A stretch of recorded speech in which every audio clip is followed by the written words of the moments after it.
오늘 에스겔 29장 1절부터 21절까지 말씀으로 내가 너를 대적하노라, 내가 너를 대적하노라, 이런 제목으로 말씀의 은혜를 나누고자 합니다.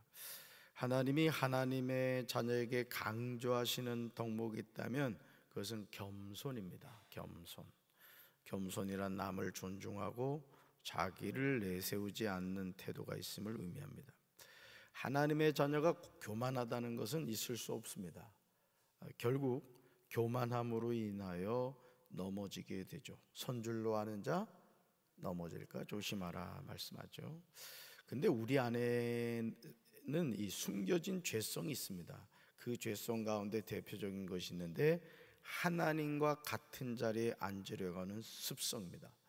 에덴 동산에서 옓뱀인 마귀가 여자에게 접근하여 미끼로 던진 것이 바로 이것입니다. 하나님과 같이 되는 거예요. 우리 말씀 같이 읽습니다. 하나님은 너희가 그 나무 열매를 먹으면 너희의 눈이 밝아지고 하나님처럼 되어서 선과 악을 알게 된다는 것을 아시고 그렇게 말씀하신 것이다. 아멘. 옓뱀인 마귀가 여자에게 미혹한 내용이 얼마나 근사합니까? 선악을 알게 하는 나무의 열매를 먹으면 뭐가 밝아진다? 눈이 밝아진다. 눈이 밝아진다. 또 하나님과 같이 된다는 거죠. 오늘도 마귀는 하나님처럼 될 수 있다는 말로 수많은 사람을 미혹하여 넘어지게 만듭니다. 가끔 이렇게 이 영상을 보면은 정말 워런 버핏 같은 경우도 마찬가지고요. 그분 자산이 엄청나잖아요. 그런데도 불구하고 평생을 검소하게 사는 거예요. 검소하게, 막 휘황찬란한 대저택에 사는 것이 아니라 정말 우리가 상상할 수 없는 돈을 가졌지만 그냥 소박한 삶을 살아요. 또 유명한 연예인들 가운데도 그 자신이 갖고 있는 돈을 어려운 이웃들을 위해서 이렇게 정말 멋지게 이렇게 쓰면서 살아가는 분들이 있더라고요. 그러니까 그런 분들의 삶을 보면은 정말 어떤 자신이 누리고 있는 것을 함께 이렇게 공유하는 그런 모습을 보게 되죠. 여러분, 오늘도요, 마귀는 하나님처럼 될 수 있다는 말로 수많은 사람을 미혹하여 넘어지게 만들죠. 에스겔 28장에서 두로 왕이 심판받은 이유가 무엇이죠? 이 내용이죠. 나는 신이라. 내가 누구 자리에 앉아있다? 하나님의 자리에 앉아있다. 두로 왕이 한 말이에요. 하나님은 이런 말을 하는 두로 왕에게 이렇게 분명하게 말씀하시죠. 내 마음이 하나님의 마음 같은 채 할지라도 너는 사람이요 신이 아니라. 여러분, 채 할지라도 뭐예요? 같은 채 한다는 것은 결코 같을 수 없다, 이런 뜻이죠. 사랑하는 성도 여러분, 한 개인이 망하고 한 나라가 망할 때 망하는 이유가 있어요.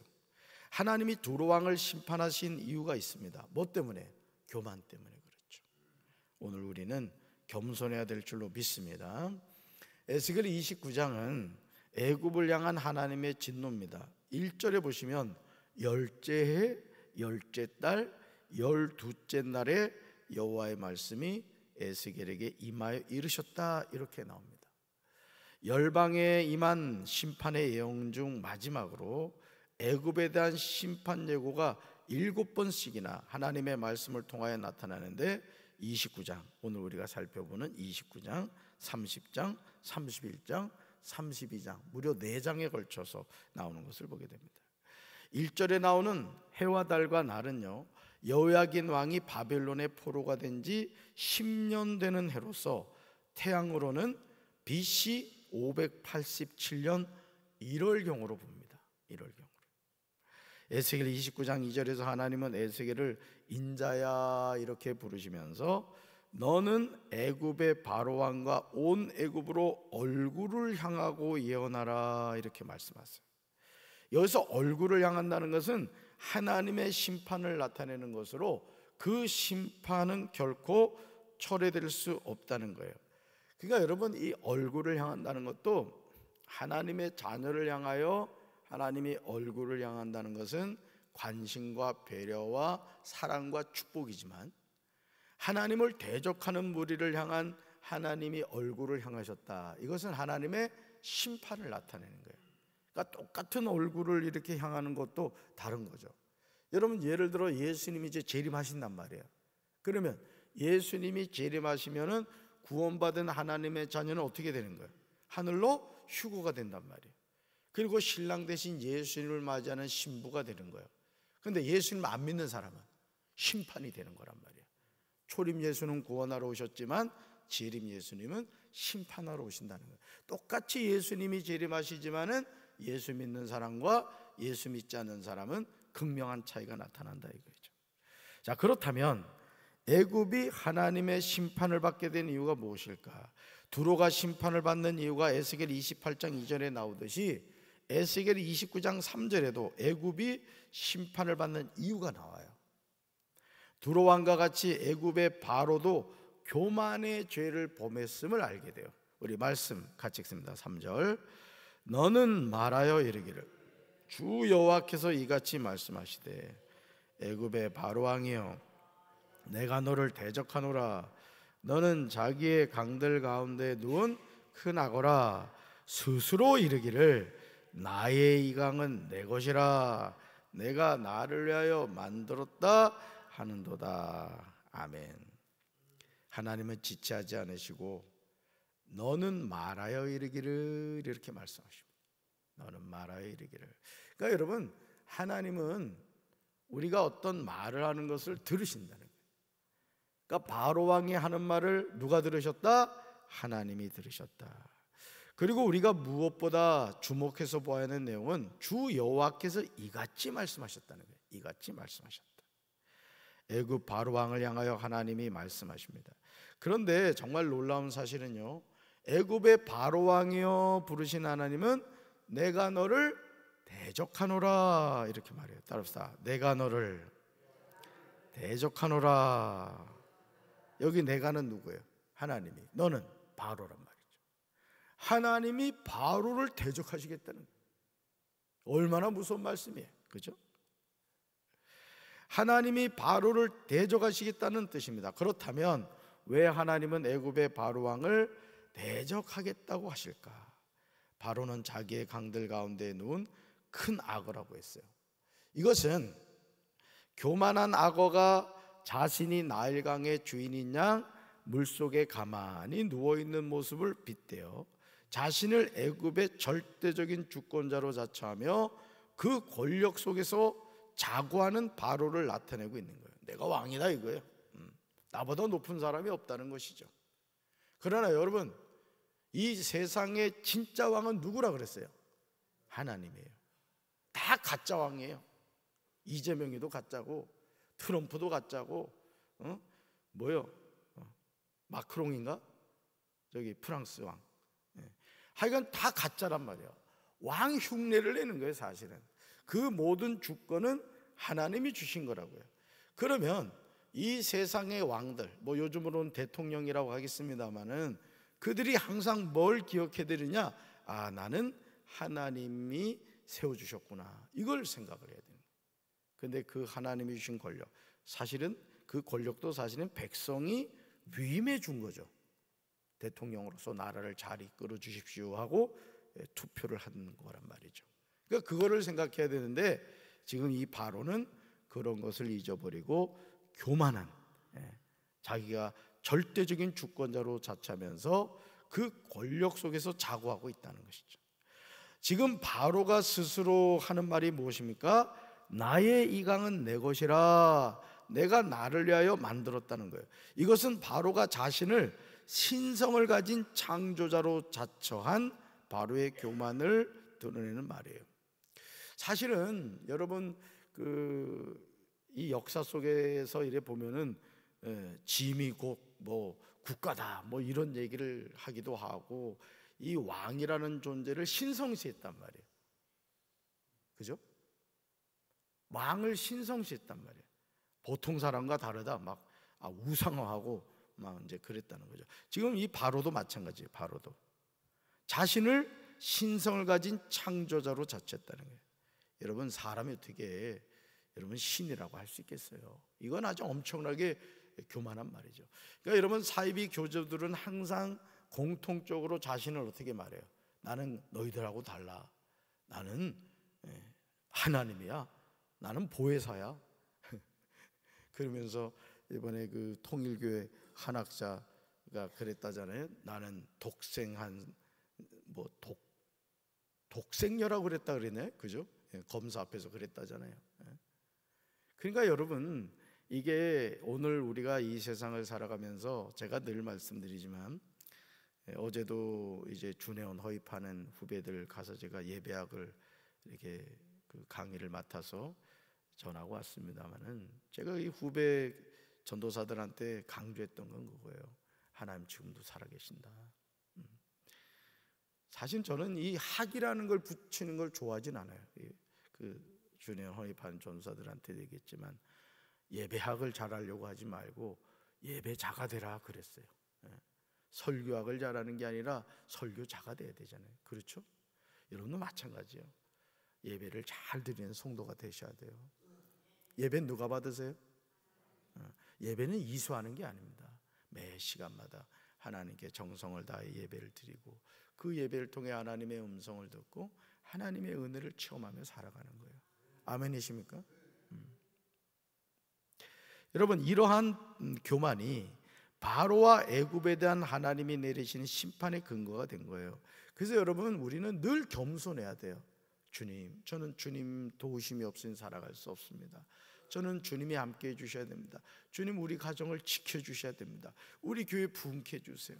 우리 조국 대한민국을 지켜주세요. 아멘. 늘 우리는 그런 마음으로 이 세상을 살아가야 돼요. 사랑하는 성도 여러분, 바로가 하는 말이 웃기지 않습니까? 어떻게 바로가 나일강을 향하여 나의 이강이라고 할 수 있겠어요? 어떻게 나일강을 내 것이라고 할 수 있습니까? 어떻게 내가 나를 위하여 만들었다고 할 수 있습니까? 이 교만의 극치죠. 한 부자가 농사를 지었어요. 농사가 너무 잘 돼가지고 곡간을 더 짓잖아요. 하나 있던 곡간 가지고는 안 되는 거예요. 채울 수가 없는 거예요. 농사가 너무 잘 돼가지고. 그래서 말하죠. 나의 영혼아, 이제 편안히 먹고 마시자. 인생 즐기며 살자. 여러분, 그럴 수 있잖아요. 그랬더니 하나님이 뭐라고 말씀하세요? 어리석은 자여, 오늘 밤에 내 영혼을 내가 취하리니 그러면 내가 준비한 모든 것이 네 것이 되겠느냐. 하나님이 그렇게 말씀하셨어요. 오늘 우리가 이 세상을 살면서 항상 내 영혼의 주인은 누구시다? 하나님이시다. 이거 하나님이시다. 그래서 우리는 항상 저녁에 잘 때도 죽을 준비하고 자야 돼요. 죽을 준비하고 저녁엔 꼭 샤워하고 깨끗하게 하고 주무시란 말이에요. 왜? 주님이 언제 불러갈지 모르니까. 항상 예수 믿는 사람은 그런 준비된 자세로 살아가야 되는 거예요. 여러분, 이 교만의 극치를 우리가 보는데, 그러나 이런 바로의 모습이 우리 안에 있음을 깨달아야 돼요. 우리 신앙이 병들기 시작하는 순간이 언제입니까? 하나님이 하다가 어느 순간부터 내가 하기 시작하는 거예요. 그 순간부터 우리 영혼은 교만으로 인하여 병들기 시작하는 거예요. 여러분, 우리는 끝까지 겸손해야 돼요. 끝까지 하나님만 높여야 돼요. 우리 교회는 하나님의 기쁨되는 교회가 되어야 된다고요. 성도 여러분도 마찬가지요. 뭘 하든지 먹든지 마시든지 무엇을 하든지 하나님의 영광을 나타내야 돼요. 하나님이 하셨습니다. 하나님이 하셨습니다 하고 하나님께 영광을 돌려야 돼요. 에스겔 29장 4절과 5절에서 교만한 애굽의 바로 왕과 온 애굽을 향한 하나님의 심판이 나와요. 하나님의 심판 말씀 같이 읽습니다. 내가 갈고리로 내 아가미를 꿰고 너의 강의 고기가 내 비늘에 붙게 하겠다. 자, 보세요. 이 내가 인칭대명사, 내가는 누굴까요? 하나님이시죠. 요 안으로 어이 내는요 바로죠. 바로. 왜? 나는 이 바로가 뭐라고 했어요? 나일강은 내 거다, 내가 만들었다 이랬단 말이죠. 그리고 그 나일강에 누운 악어라고 하나님 말씀하셨다고요. 그걸 하나님이 갈고리를 가지고 그 악어의 아가미를 확 끼워버리겠다는 거예요. 또 이어서 같이 읽어볼까요? 내 비늘에 붙은 강의 모든 고기와 함께 너를 너의 강들 가운데서 끊어내겠다. 이게 끊어내겠다. 교만한 결과로 주어질 형벌의 전모가 비유적으로 묘사되고 있습니다. 이것은 물고기가 물을 떠난 것 같이 바로를 비롯한 전 애굽이 바벨론 왕 느부갓네살의 침공으로 말미암아 풍요와 행복과 안락을 상징하는 나일강으로부터 쫓겨난 기근과 핍졸과 폐허 속에서 고통받게 될 것이라고 말씀하세요. 얼마나 무서운 심판이에요. 그러니까 여러분, 오늘 우리가 하나님의 심판을 받지 않으려면 늘 하나님을 인정하고 하나님의 은혜 가운데 살아야 되는 거예요. 내가 좀 돈이 있다고, 내가 좀 배운 게 있다고, 내가 좀 잘 나가고 있다고 교만하면 안 되는 거야. 늘 하나님 바라보고 하나님의 은혜입니다, 하나님 감사합니다, 이런 고백을 해야 돼요. 사랑하는 성도 여러분, 애굽을 향한 하나님의 심판을 통하여 하나님이 원하시는 것이 무엇일까? 에스겔 29장 6절 상반절에 이 질문에 대한 대답이 나와요. 왜 하나님이 이렇게 심판하시는가? 말씀 같이 읽습니다. 애굽의 모든 주민이 내가 여호와인 줄을 알리라. 아멘. 여러분, 이스라엘 백성들을 하나님께서 모세를 통해 출애굽하게 하시죠. 몇 가지 재앙을 내렸어요? 10가지 재앙을 내렸어요. 그 재앙이 뭐에 대한 심판이라 했어요? 애굽의 신에 대한 심판이라 했어요. 그렇죠? 그러면 그 10가지 재앙을 통해 하나님은 무엇을 애굽 사람들에게 보여주고자 하신 것일까요? 너희들이 가짜 신을 섬기고 있는데 진짜 신은 나 여호와야, 이걸 나타낸 거란 말이에요. 예? 그러니까 여러분, 우리가 살아계신 하나님을 알고 그 하나님을 믿고 살아간다는 것은요, 이건 박사기를 1000개, 10,000개 딴 것보다도 더 큰 지혜를 가지고 살아가는 거야. 아멘. 하나님 잘 믿어야 돼요. 그러니까 여러분들은 길을 잘 들어서셨다고. 저기 안상홍이 장길자 따라가면 안 돼. 이만희 따라가면 안 된다고요. 제메스 따라가면 안 된다고요. 길을 바로 들어서셨어요. 이제는 이 길만 달려가면 돼요. 저 끝에 누가 계셔요? 우리를 누가 기다리고 계세요? 하나님이 기다리고 계신다고요. 예수님이 기다리고 계신다고요. 누구하고 같이 가야 돼요? 성령님과 같이 가야 돼요. 어디까지? 천국까지. 아멘이십니까? 뒤돌아서지 않겠네. 세상 등지고 십자가 바라보면서 달려가야 된단 말이에요. 애굽의 모든 주민이 내가 여호와인 줄을 알리라. 그러니까 여러분, 우리가 이걸 깨달아야 돼요. 그러니까 저도 이렇게 목회를 하면서 제가 이렇게 새록 깨닫는 게 뭐냐면은, 성경이 우리에게 가르쳐주는 진리는 복잡하지 않아요. 아주 너무 단순해요. 여러분, 구약이 뭐라 그랬어요? 구약이 오실 메시아예요. 그분이 누구예요? 예수란 말이에요. 신약은 뭐라 그랬어요? 오신 메시아, 그리고 다시 오실 메시아, 그분이 누구예요? 예수. 그래서 요한복음 1장 12절과 13절, 영접하는 자 곧 그 이름을 믿는 자들에게는 하나님의 자녀가 되는 권세를 주셨으니 이는 혈통으로나 육종으로나 사람의 뜻으로 나지 아니하고 오직 하나님께로부터 난 자다. 핵심이 뭐예요? 예수 믿고 구원받으라, 이거예요. 이게 성경 전체란 말이에요. 그리고 그 예수를 통해서 구원받은 자로서 우리는 그리스도의 향기가 되어야 되고 그리스도의 편지가 되어야 되고 하나님의 대사로서 이 세상을 살아가는 거예요. 어떻게? 3가지 보약을 먹으면서 항상 기뻐하고 쉬지 말고 기도하고 범사에 감사하고. 아멘. 이 결론이에요. 복잡하지 않아요. 그러므로 애굽 사람들이 자신들에 임한 직접적인 하나님의 심판 속에서 자신들이 신적 존재로 여긴 왕에 대한 허상과 진정한 하나님의 존재를 인식하게 된다는 거예요. 마치 갈멜산에서 이스라엘 백성들이 고백하죠. 말씀같이 읽습니다. 모든 백성이 보고 엎드려 말하되 여호와 그는 하나님이시로다, 여호와 그는 하나님이시로다. 결론은 이거예요. 오늘 애굽과 바로가 왜 심판을 받았어요? 왜? 애굽의 모든 주민이 내가 여호와인 줄을 알리라. 10가지 재앙이 그렇게 임했던 거예요. 갈멜산에서 이스라엘 백성이 뭘 고백해요? 여호와 그는 하나님이시로다. 여호와 그는 하나님이시로다. 이 하나님이 누구 하나님이에요?